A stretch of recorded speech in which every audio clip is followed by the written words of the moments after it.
Channel को subscribe करें, bell icon पर क्लिक करें ताकि आने वाले वीडियो के नोटिफिकेशन आपको प्राप्त हो सके।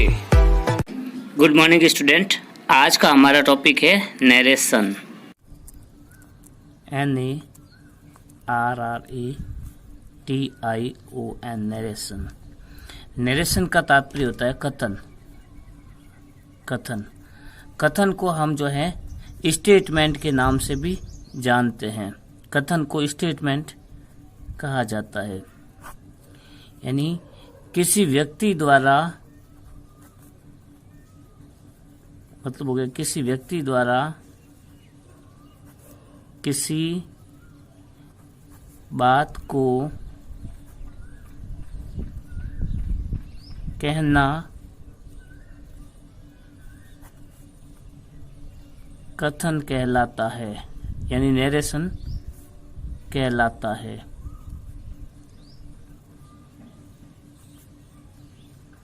किसी व्यक्ति द्वारा किसी बात को कहना जो है वो कथन की श्रेणी में आता है। जैसे यहाँ पर एक व्यक्ति है राम, ये है व्यक्ति राम। राम ने जो है सुनील से कोई बात की, तो राम ने सुनील से बात की, तो राम और सुनील के बीच जो बात चल रही थी, वही राम और सुनील के बीच में बातें चल रही थी। तो राम और सुनील की जो बात थी वो गोविंद नाम के एक लड़के ने सुन ली। तो राम और सुनील के बीच में जो बात से चल रही थी उसको गोविंद ने सुना, और फिर गोविंद ने उस बात को जाकर मोहन को कह दिया। तो वाक्य में राम और सुनील के बीच जो बात चल रही थी वो गोविंद ने जाकर के मोहन को कह दिया। अगर गोविंद ने उस बात को मोहन को जाकर ज्यों का त्यों जैसे बात कही गई थी यदि सेम भाषा में कह दिया तो उसे हम कहते हैं डायरेक्ट नरेशन, यानी प्रत्यक्ष कथन। और यदि अपनी भाषा में चेंज करके कहा तो उसको कहेंगे हम इनडायरेक्ट नरेशन, यानी अप्रत्यक्ष कथन। तो राम और सुनील के बीच जो बात चल रही थी वो गोविंद ने जाकर मोहन से जैसे कहा, यदि बात को सेम जाके कहा तो उससे डायरेक्ट नरेशन। डायरेक्ट नरेशन का मतलब हो गया प्रत्यक्ष कथन। और इनडायरेक्ट नरेशन यानी अपनी भाषा में चेंज करके कहा तो उसका नाम हो गया अप्रत्यक्ष कथन। कथन जो है उसको हम स्टेटमेंट के नाम से जानते हैं। तो अब हम सीखेंगे जो डायरेक्ट नरेशन है, कैसे डायरेक्ट नरेशन को इनडायरेक्ट नरेशन में चेंज किया जाता है। तो अब हम सीखेंगे डायरेक्ट नरेशन का मतलब क्या है। डायरेक्ट नरेशन को प्रत्यक्ष कथन भी कहा जाता है। डायरेक्ट नरेशन का मतलब होता है प्रत्यक्ष कथन। तो प्रत्यक्ष कथन का मतलब है दो व्यक्तियों के बीच जो बातचीत हुई वो तीसरा व्यक्ति जो बात को जैसे का तैसा सुना देता है, ज्यों का त्यों, तो उसे हम प्रत्यक्ष कथन कहते हैं। अब प्रत्यक्ष कथन का वाक्य ऐसे होता है जैसे ही सेड टू मी, इसे हम कहेंगे रिपोर्टिंग वर्ब। इसे कहा जाता है रिपोर्टिंग वर्ब। फिर उसके बाद कॉमा लगा के इन्वर्टेड कॉमा में लिखेंगे आई एम प्लेइंग, और वाक्य में नीचे लिख देता हूं हॉकी। फिर इन्वर्टेड कॉमा में बंद कर देते हैं। ही सेड टू मी, ये है रिपोर्टिंग वर्ब। और ये जो इन्वर्टेड कॉमा में जो वाक्य बंद है पूरा, आई एम प्लेइंग हॉकी, इसको हम कहेंगे रिपोर्टेड स्पीच। और इसी के आधार पर जो नरेशन है, नरेशन को स्पीच भी कहा जाता है। नरेशन को स्पीच भी कहा जाता है।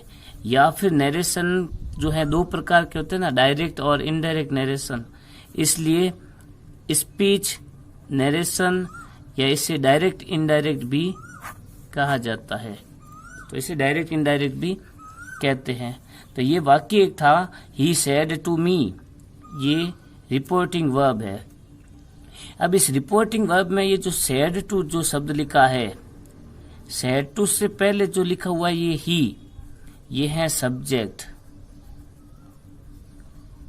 और सेड टू के बाद जो लिखा है ये हो गया ऑब्जेक्ट रिपोर्टिंग वर्ब का।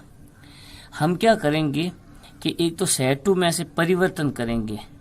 सबसे पहला परिवर्तन होगा सेड टू में। दूसरा, ये जो इन्वर्टेड कॉमा लगे हुए हैं, ये इन्वर्टेड कॉमा को हम हटाएंगे, तो दूसरा परिवर्तन यहाँ करेंगे। तीसरा परिवर्तन जो सर्वनाम है, I me my, we us our, you your, he him his, she her her, it its और दे देम देयर, यहाँ पे चेंज होगा। चौथा परिवर्तन होगा टेंस में। टेंस में परिवर्तन करना हम सीखेंगे। और ये हॉकी के बाद में मान लो जैसे ऐसे कुछ शब्द आ जाते हैं, जैसे हॉकी के बाद में टुडे शब्द आ गया, इन्वर्टेड कॉमा के बाद यहाँ इन्वर्टेड कॉमा बाद में लगा देते हैं। जैसे मान लो टुडे आ गया, तो ये टुडे ऐसे शब्द आएंगे जो चेंज होंगे। ऐसे 5 नियम जो हैं वो लागू होंगे। सबसे पहले सेड टू में परिवर्तन होगा, और उसके बाद में कनेक्टिव लगेगा। तीसरा सर्वनाम में परिवर्तन होगा।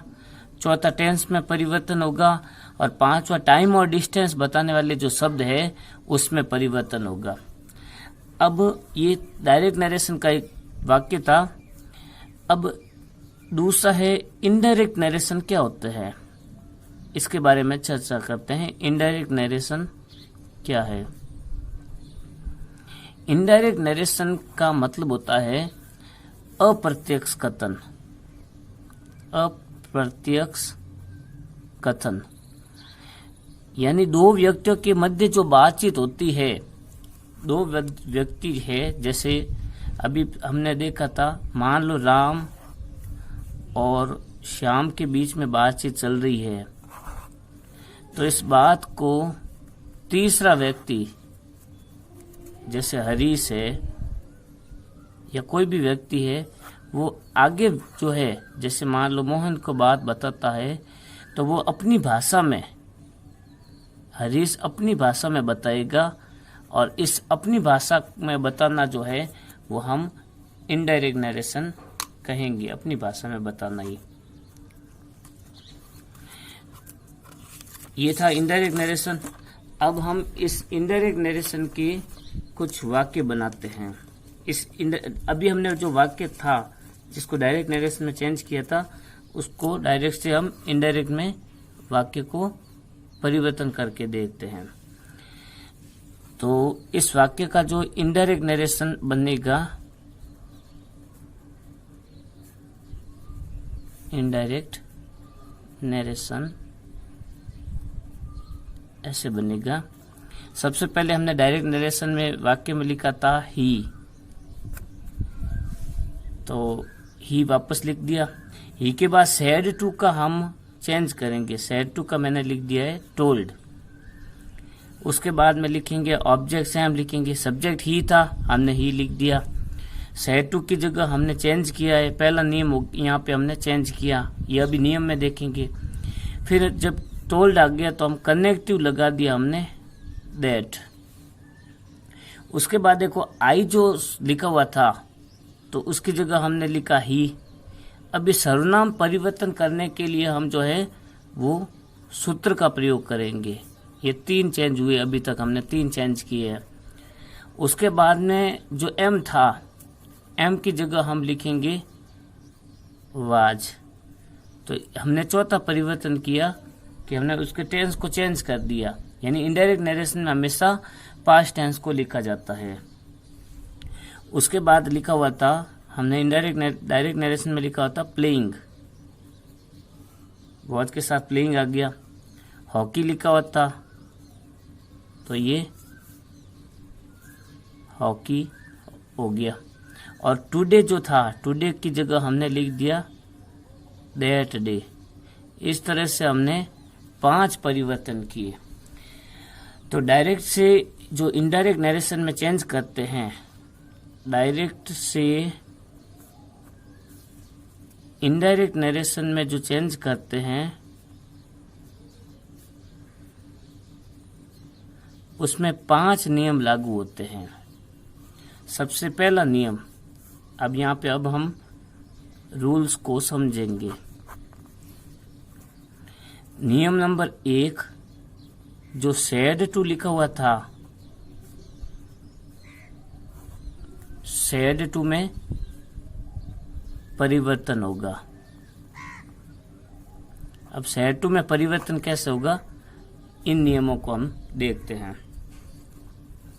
जैसे नियम नंबर सैड टू का पहला नियम है, सैड टू का टोल्ड हो जाएगा। टोल्ड कब होगा, अभी हमने जो इन्वर्टेड कॉमा के अंदर बंद देखा रिपोर्टेड स्पीच, तो रिपोर्टेड स्पीच सब्जेक्ट से शुरू होगा, सब्जेक्ट से शुरू हो तो हम सैड टू का टोल्ड लिखेंगे। और टोल्ड लिखने के बाद कनेक्टिव टोल्ड के साथ दैट कनेक्टिव लगाएंगे। नियम नंबर 2 है, सैड टू जो आएगा, सैड टू की जगह हम लिखेंगे आस्क्ड। कब लिखेंगे, जब RS के अंत में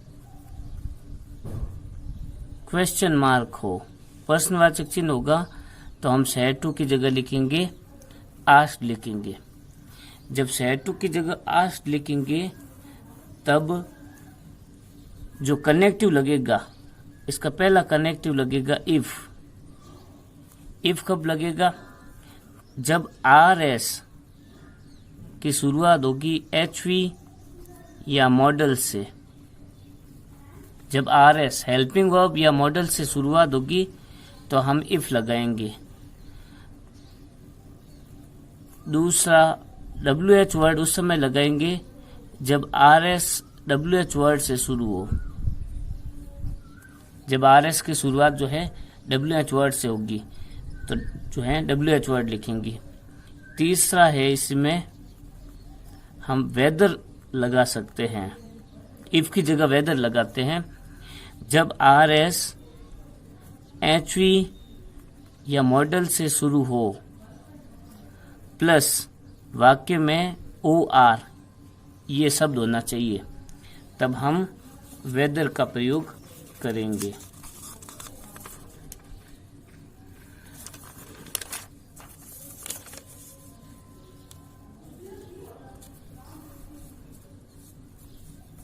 उसके बाद देखते हैं सैड टू का नेक्स्ट नियम।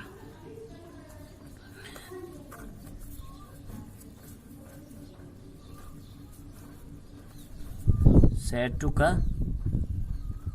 तीसरा नियम, तो सैड टू की जगह हम लिखेंगे ऑर्डर्ड। सैड टू की जगह ऑर्डर्ड उस समय लिखेंगे जब RS वर्ब की फर्स्ट फॉर्म से शुरू हो। जब RS वर्ब की फर्स्ट फॉर्म से शुरू हो तब लिखेंगे, और इसमें कनेक्टिव लगेगा टू। सैड टू का नियम नंबर 4 है, सैड टू की जगह हम लिखेंगे रिक्वेस्टेड। सैड टू की जगह लिखेंगे रिक्वेस्टेड जब RS की शुरुआत या तो हो प्लीज से और या फिर हो काइंडली से। और प्लीज और काइंडली को हम इनडायरेक्ट नरेशन में वापस हटा देंगे और इसमें जो कनेक्टिव है वो टू लगा देंगे। पांचवा नियम है सैड टू की जगह हम लिखेंगे फॉरबिड। सैड टू की जगह लिखेंगे फॉरबिड। जब आर एस यानी जो रिपोर्टेड स्पीच है उसकी शुरुआत होगी या तो डाउन से या फिर शुरुआत होगी नेवर से, और डाउन जो नेवर है वो इनडायरेक्ट नरेशन में वापस हटा देंगे।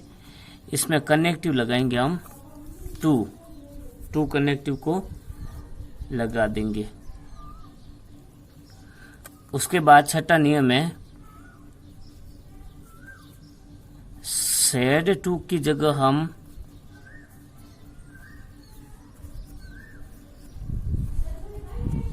रिक्वेस्टेड लगाएंगे।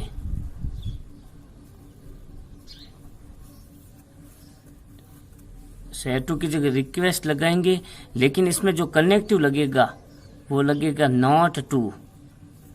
अब नॉट टू कब लगेगा कनेक्टिव? ये वाक्य जो है या तो प्लीज से शुरू हो या फिर काइंडली से शुरू हो। प्लीज या काइंडली से शुरू हो, प्लस साथ में डोंट या नेवर आना चाहिए। जैसे प्लीज या डोंट आ सकता है, या काइंडली डोंट आ सकता है, या प्लीज या नेवर, या प्लीज या नेवर, या काइंडली या नेवर। इन दोनों में से दो शब्द, एक एक शब्द आ सकते हैं, तब हम कनेक्टिव लगाएंगे नॉट टू। अगला नियम है सैड टू की जगह हम लिखेंगे ब्लेस्ड, यानी आशीर्वाद दिया। ये उस समय लिखेंगे जब वाक्य जो रिपोर्टेड स्पीच का वाक्य है में से शुरू हो तथा अंत में विस्मयादिबोधक चिन्ह हो। अब जब भी विस्मयादिबोधक चिन्ह आएगा तो हम कनेक्टिव लगाएंगे दैट, मतलब ये चिन्ह आने पर, विस्मयादिबोधक चिन्ह आने पर हम कनेक्टिव हमेशा दैट लगाएंगे।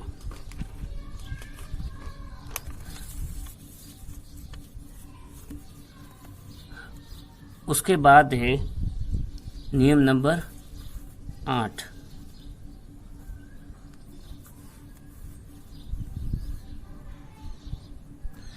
नियम नंबर 8 है सैड टू की जगह अगर आशीर्वाद का भाव है तो लगाएंगे ब्लेस्ड, और श्राप का भाव है तो हम लगाएंगे कष्ट। कष्ट उस समय लगाएंगे जब में लिखा हुआ आए प्लस अंत में विस्मयादिबोधक चिन्ह हो, लेकिन इसमें भाव कैसा आएगा? श्राप का भाव आएगा। कनेक्टिव लगाएंगे हम दैट। सैड टू के जो है नेक्स्ट नियम है सैड टू की जगह हम लिखेंगे एक्सक्लेम्ड, EXCLAIMED, एक्सक्लेम्ड यानी आश्चर्य किया। सैड टू की जगह एक्सक्लेम्ड लिखेंगे। कब लिखेंगे? जब रिपोर्टेड स्पीच जो है वो या तो शुरू हो वॉट ए से, ए की जगह एन भी आ सकता है कभी कभी, या हाउ से शुरू हो, प्लस अंत में विस्मयादिबोधक चिन्ह होना चाहिए। जब रिपोर्टेड स्पीच वॉट ए या वॉट एन या हाउ और अंत में विस्मयादिबोधक चिन्ह हो, इसमें कनेक्टिव जो है दैट लगेगा। जैसे ही विस्मयादिबोधक चिन्ह आएगा तो हमेशा कनेक्टिव दैट लगेगा। नियम नंबर 10 है सैड टू की जगह हम लिखेंगे एक्सक्लेम्ड, लेकिन इसमें कनेक्टिव लगाएंगे विद जॉय दैट। कब लगाएंगे? जब रिपोर्टेड स्पीच जो है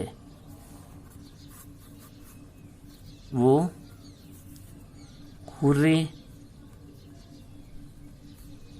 हुर्रे के बाद में विस्मयादिबोधक चिन्ह या ओ से शुरू हो।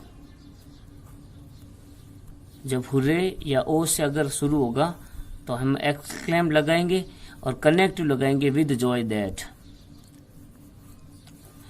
नियम नंबर 11वां,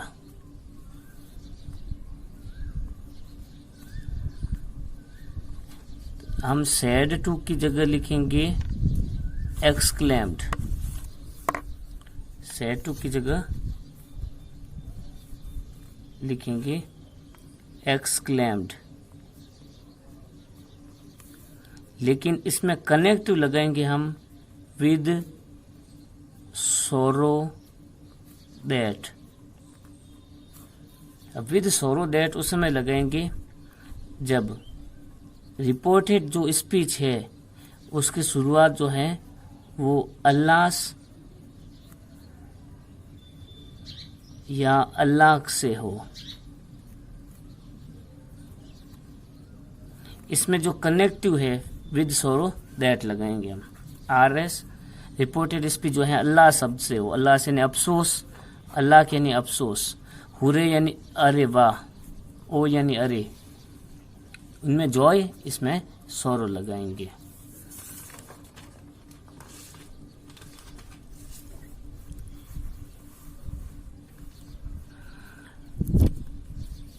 उसके बाद है सैड टू की जगह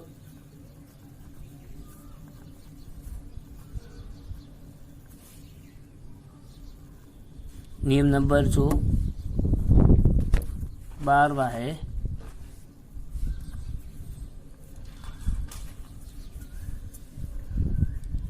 सैड टू की जगह हम लगाएंगे अप्लाउडेड। अप्लाउडेड यानी शाबाशी दी।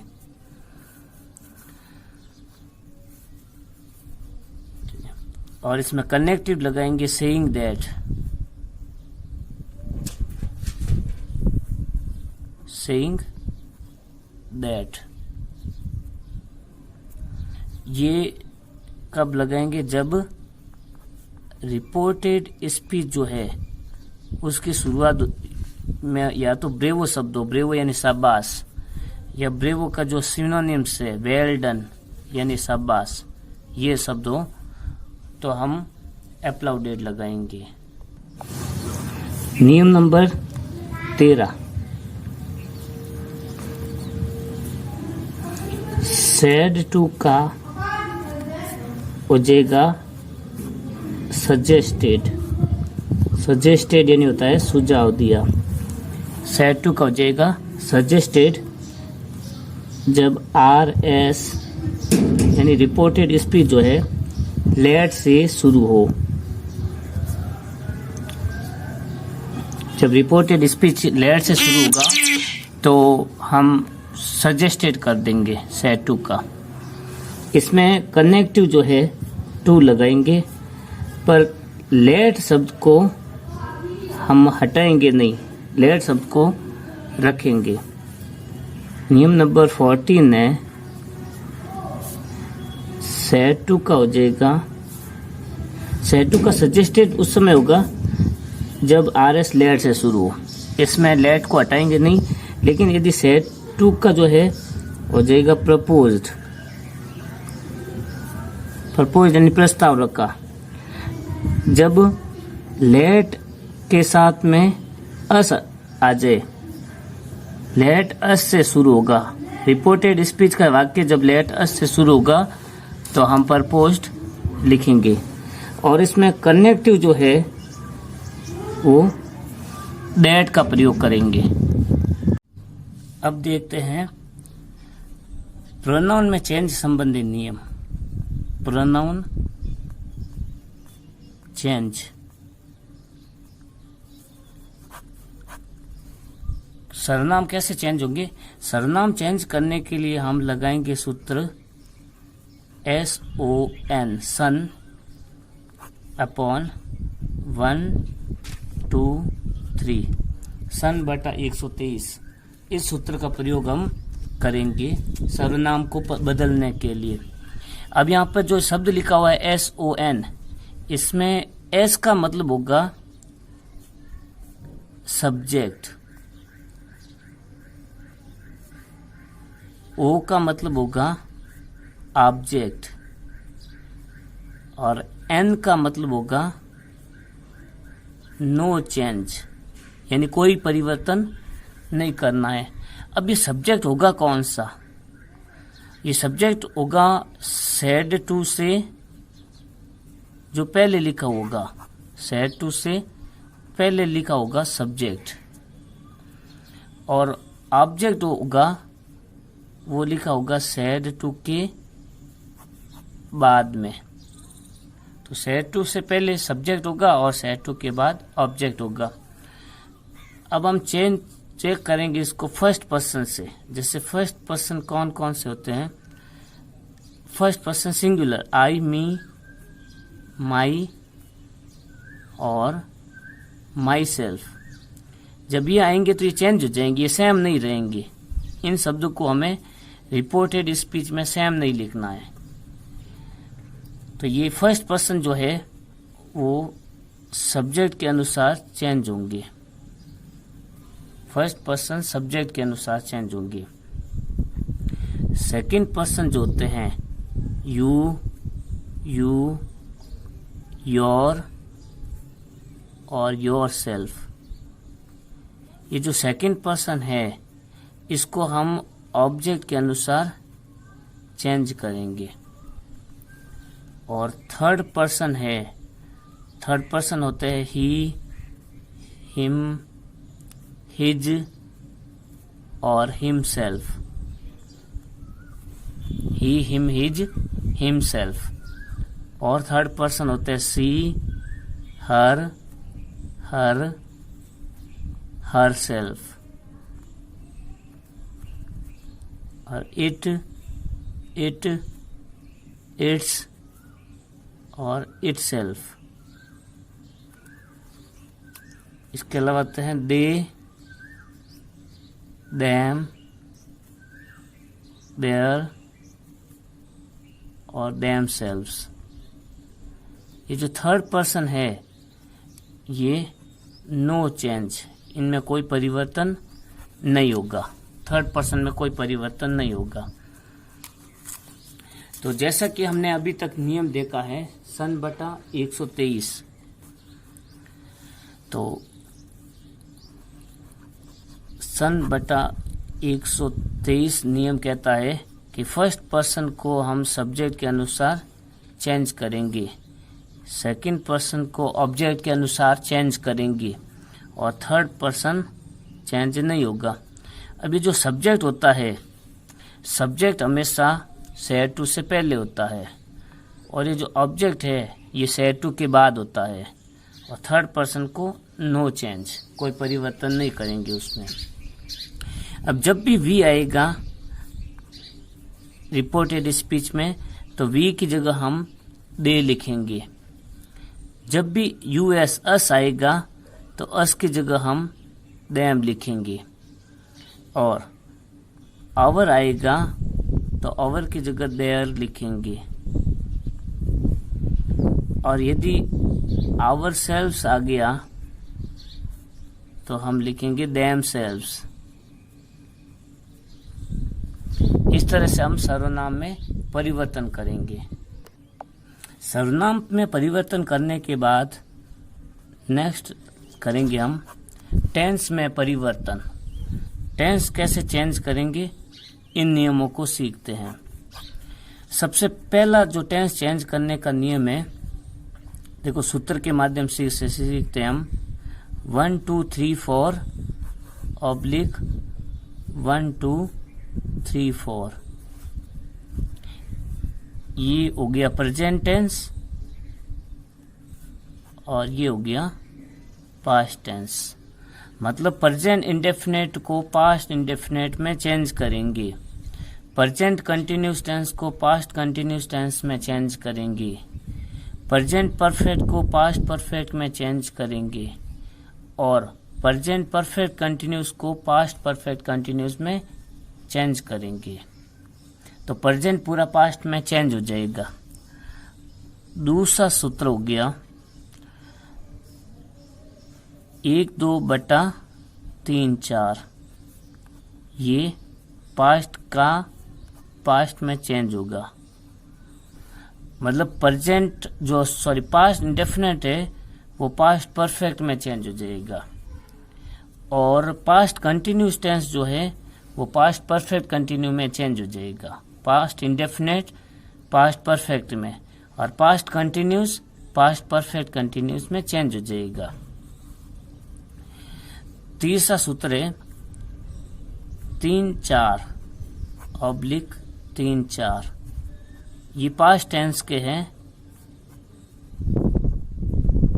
मतलब यदि पास्ट परफेक्ट आ गया तो पास्ट परफेक्ट में ही रहेगा, और पास्ट परफेक्ट कंटिन्यू में ही रहेगा। कहने का तात्पर्य है इसमें नो चेंज। पास्ट परफेक्ट और पास्ट परफेक्ट कंटिन्यू आपस में चेंज नहीं होंगे। उसके बाद जब भी कैन आएगा तो कैन की जगह हम कुड लिखेंगे, और सेल या विल आएगा तो उसकी जगह हम चेंज करके वुड लिख देंगे। अगर मे आएगा तो मे की जगह हम माइट शब्द लिखेंगे, और रिपोर्टेड स्पीच में मस्ट आएगा तो मस्ट को हम मस्ट लिखेंगे। मतलब मस्ट को नो चेंज रखेंगे, चेंज नहीं करेंगे।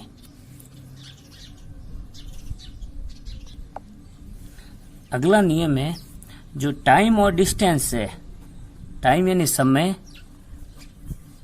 और डिस्टेंस यानी दूरी में परिवर्तन होंगे।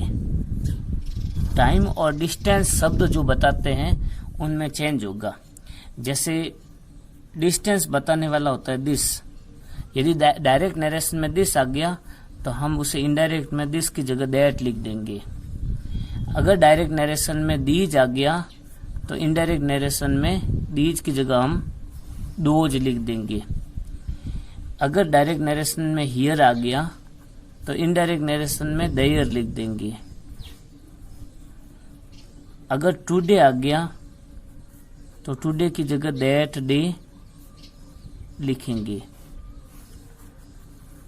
उसके बाद यदि यस्टरडे आ गया तो यस्टरडे की जगह लिखेंगे the previous day, the previous day. अगर डायरेक्ट नरेशन में टुमारो शब्द आ गया तो लिखेंगे द फॉलोइंग डे। यदि डायरेक्ट नरेशन में नाउ आ जाता है तो लिखेंगे देन, और यदि जस्ट आ जाता है तो भी हम जस्ट की जगह लिखेंगे देन। यदि डायरेक्ट नरेशन में जस्ट नाउ लिखा होता है तो हम लिखेंगे जस्ट देन। डायरेक्ट नरेशन में कम आता है तो कम की जगह लिखेंगे गो। अगर डायरेक्ट नरेशन में एगो आता है तो एगो की जगह हम लिखेंगे बिफोर। डायरेक्ट नरेशन में टुनाइट आता है तो हम लिखेंगे दैट नाइट।